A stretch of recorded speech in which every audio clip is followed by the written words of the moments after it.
Hello, ladies and gentlemen. Would you like to divert your attention towards my person? So, I have been told to hold a speech. And before I am going to hold my speech, I would like to pray to this flying spaghetti monster. So, our pastor, who art in heaven, swallowed be thy shame, thy midget come, thy sauce be yum.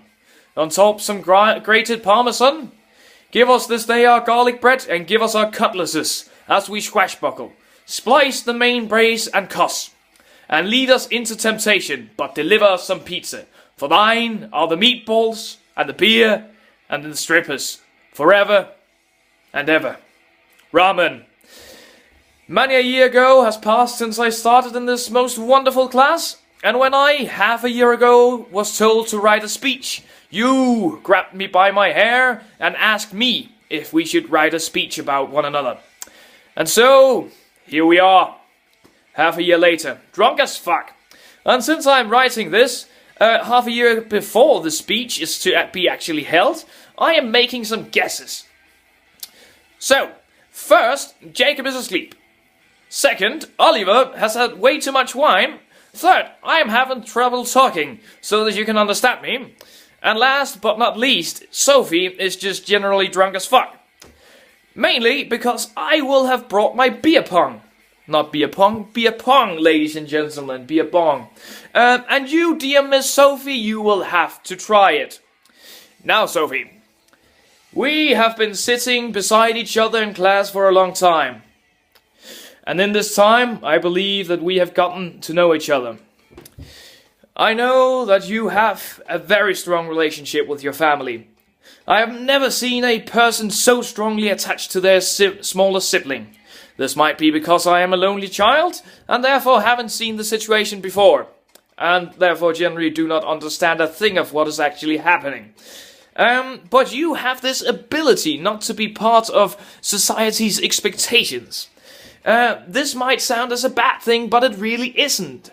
You could have watched those millions of TV shows where the bigger sister is supposed to be an evil teenage monster of death, and chosen that exact path. Path? No, path, ladies and gentlemen. But instead you chose your own path, which is that of love and of compassion for the people around you. So, instead of choosing what society wants of you and expects of you, you do what you learn through philosophy. You cast away this shadow that was laid upon you and choose the road of love and wonderfulness in general. Not bad, Sophie. So, this path that you have chosen is also seen in your political views. As some of you might know, Sophie is a part of the far left wing of Danish politics. This is not because of the political views of the Unity List, but because of their very humane way of looking at problems.